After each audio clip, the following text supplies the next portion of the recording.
Hello बच्चों, स्वागत है आप सभी का अपने चैनल हिंदी एकेडमी श्री शिव बाबा विश्वनाथ शिक्षण संस्थान ऑनलाइन क्लास में।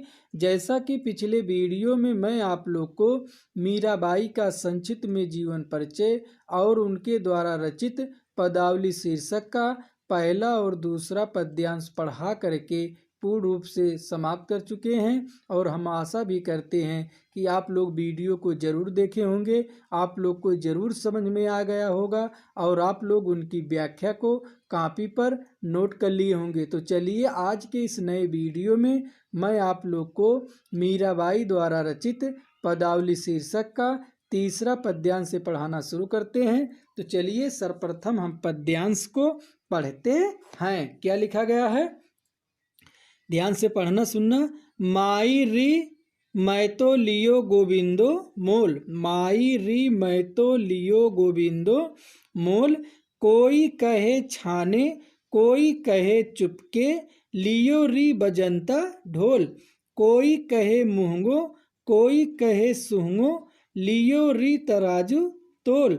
कोई कहे कारो कोई कहे गोरो, लियो री ममोलक मोल। याही कु सब जानत है लियो री आँखी खोल, मीरा कु पर दर्शन दीनो पूरब जन्म को कौल। तो आइए सर्वप्रथम मैं आपको इसका प्रसंग बताना उचित समझते हैं। इसमें मीराबाई जी जो हैं श्री कृष्ण के प्रति अपनी भक्ति भावना को समर्पण की हैं। तो आइए अब हम आपको इसकी व्याख्या करके बताते हैं। माई री मैं तो लियो गोविंदो मोल, गोविंदो श्री कृष्ण, गोविंदो का तात्पर्य श्री कृष्ण से है। गोविंदो यानी कि श्री कृष्ण, मोल यानी कि मूल यानी कि खरीदना। मीराबाई जी जो हैं कहती हैं माई री अरे मैया मैं तो लियो गोविंदो मोल, मैंने तो श्री कृष्ण को मोल में लिया है। माई री मैं तो लियो गोविंदो मोल। मीराबाई जी कहती हैं कि अरे मैया मैंने तो श्री कृष्ण को मोल में लिया है। कोई कहे छाने, छाने यानी कि छिपाकर, कहे यानी कि कहता है। कोई कहते हैं कि तुमने इनको छिपा कर खरीदा है। कोई कहे चुपके और कोई यह कहते हैं कि तुमने इनको चुपके से खरीदा है।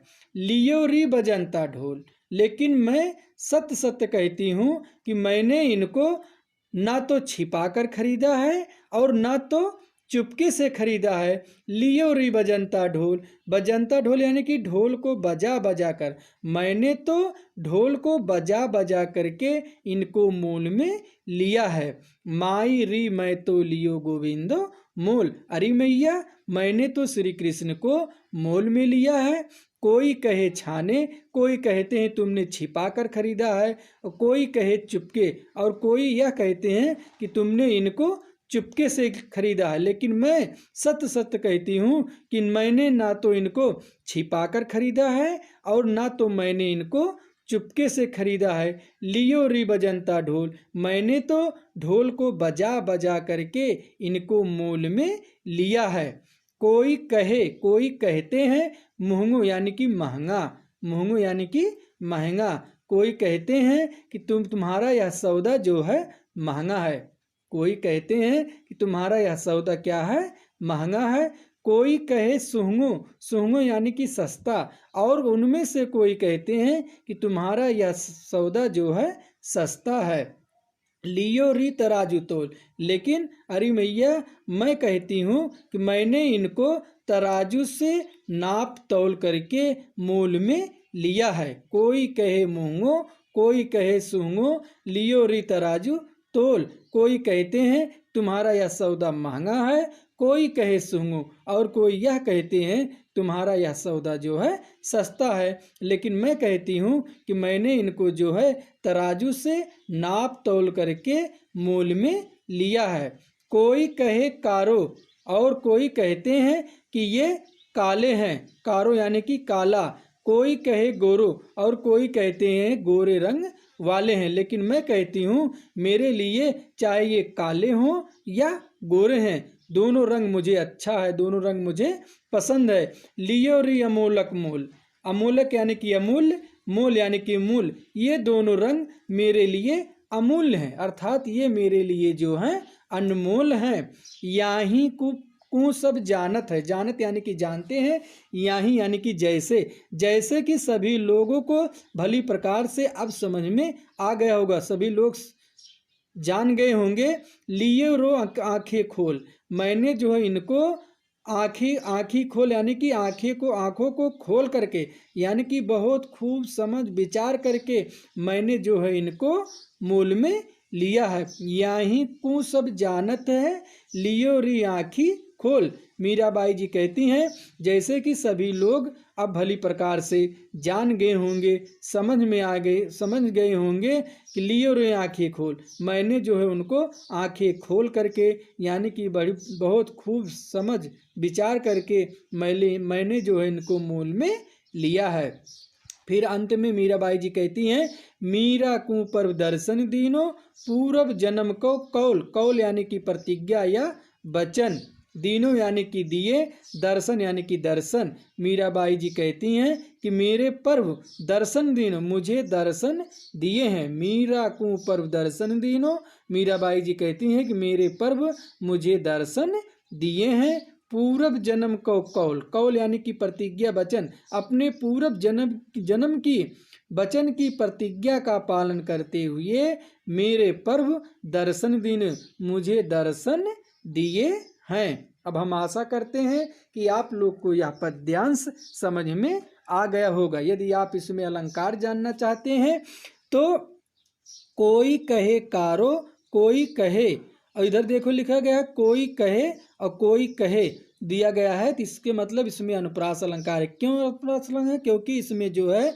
का वर्ण की कई बार आवृत्ति हुई, जिसे का की कई बार वर्ण की आवृत्ति हुई है, इसलिए यहाँ पर अनुप्रास अलंकार है। अब आइए हम इसके बाद की व्याख्या आपको सर्वप्रथम पढ़ते हैं, फिर उसके बाद आपको उसका प्रसंग बताते हैं, फिर उसके बाद मैं आपको उसकी व्याख्या करके बताते हैं। तो चलिए देखिए क्या लिखा गया है।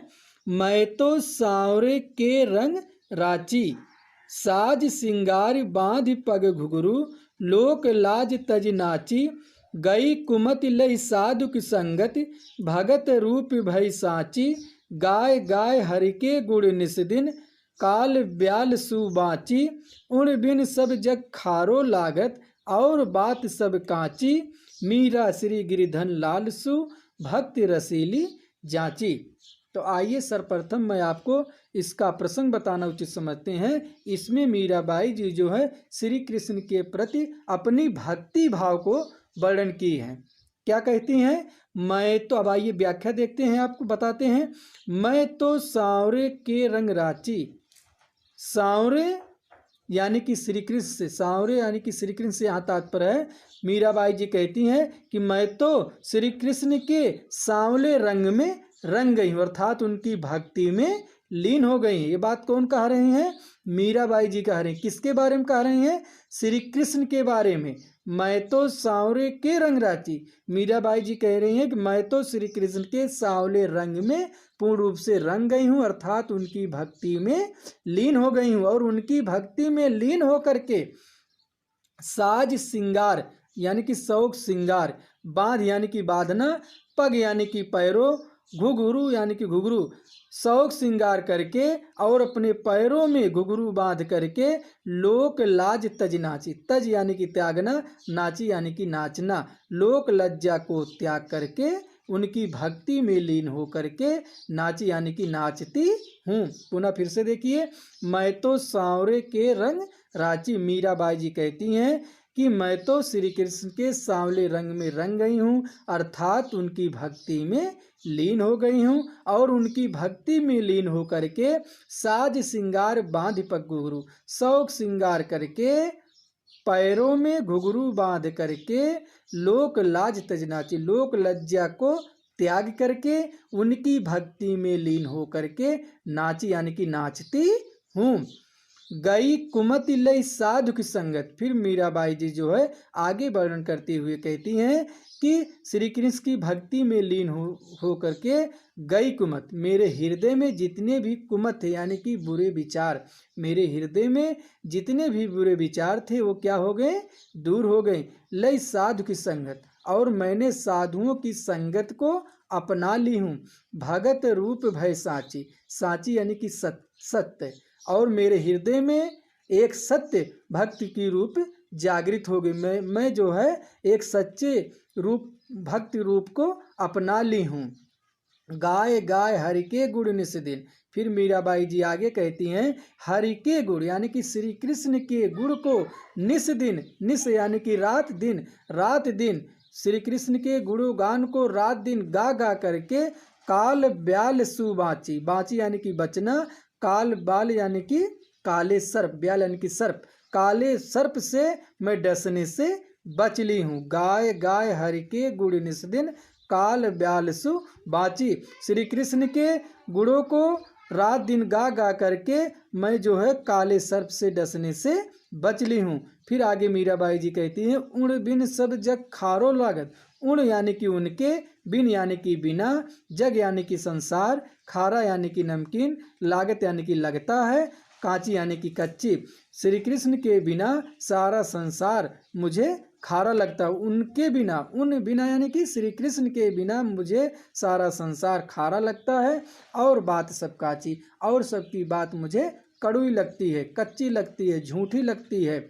मीरा श्री गिरिधन लालसु भक्ति रसीली जांची, रसीली यानी कि रस से युक्त, जांची यानी कि प्रतीत हुई या याचना या कामना। मीराबाई जी कहती हैं कि मैं तो श्री गिरधन लाल से एक आनंदमयी भक्ति की याचना करती हूँ, कामना करती हूँ। एक बार पुनः फिर से देख लीजिए आप लोग। मीराबाई जी कहती हैं, मैं तो सांवरे के रंग राची, मैं तो श्री कृष्ण के सांवले रंग में रंग गई हूँ, अर्थात उनकी भक्ति में लीन हो गई। और उनकी भक्ति में लीन होकर के साज सिंगार बांध पग घुघरू, शौक सिंगार करके पैरों में घुघरू बांध करके लोक लाज तज नाची, लोक लज्जा को त्याग करके उनकी भक्ति में लीन होकर के नाचती हूँ। गई कुमत लय साधु संगत, और उनकी भक्ति को अपना लेने से मेरे हृदय में जितने भी कुमत यानी कि बुरे विचार थे वो दूर हो गए। लय साधु संगत, और मैंने साधुओं की संगत को अपना ली हूँ। भगत रूप भय साची, और मेरे हृदय में एक सच्चे भक्ति का जागृत हो गई है। गए हरि गाय गाय हरि के गुण निस दिन, और मैं जो है श्री कृष्ण के गुणों के गान को गा गा करके रात दिन गा गा करके काल बाल सुबाची, मैंने जो है काले सर्प से डसने से बच लिया है। उन बिन सब जग का खारो लागत, उनके बिना मुझे सारा संसार खारा लगता है। और बात सब काची, और सबकी बात मुझे कड़वी लगती है, झूठी लगती है, कच्ची लगती है। मीरा श्री गिरिधन लालसु भक्त रसीली जांची। मीराबाई जी कहती हैं कि मैं अपने श्री गिरिधर लाल से आनंदमयी भक्ति की याचना करती हूँ। तो बच्चों, आज का पद्यांश पूर्ण रूप से हम यहीं पर समाप्त करते हैं। हम आशा भी करते हैं कि आप लोग को यह वीडियो ज़रूर पसंद आएगा। आप लोग यह वीडियो 2-3 बार देखना, जिससे कि आपको यह पद्यांश की व्याख्या पूर्ण रूप से समझ में आ जाए। यदि आप इसका संदर्भ लिखना चाहते हैं तो इसमें आप संदर्भ ऐसे लिखेंगे कि प्रस्तुत पद्यांश हमारी पठित पाठ्य पुस्तक हिंदी काव्य में संकलित पदावली नामक पाठ से लिया गया है, जिसके कवियत्री मीराबाई जी हैं, जो मीरा सुधा सिंधु से लिया गया, जो मीरा सुधा सिंधु काव्य ग्रंथ से लिया गया है। अब इसमें आप उसके बाद व्याख्या लिखेंगे, संदर्भ बाद प्रसंग लिखेंगे, फिर उसके बाद आप व्याख्या लिखेंगे। फिर उसके बाद यदि आप काव्य सौंदर्य लिखना चाहते हैं तो काव्य सौंदर्य में जो है भाषा रहता है और अलंकार रहता है। तो भाषा जो है राजस्थानी मिश्रित ब्रज भाषा, मीराबाई की कौन सी भाषा है? राजस्थानी और मिश्रित ब्रज भाषा है। अलंकार इसमें जो है जो आपको बता ही दिया गया ऊपर, इसमें अनुप्रास अलंकार है। तो आप लोग इसकी व्याख्या जो है कॉपी पर नोट कर लेना। अब इसी तरह हम अगले वीडियो के साथ मिलते हैं, तब तक के लिए धन्यवाद।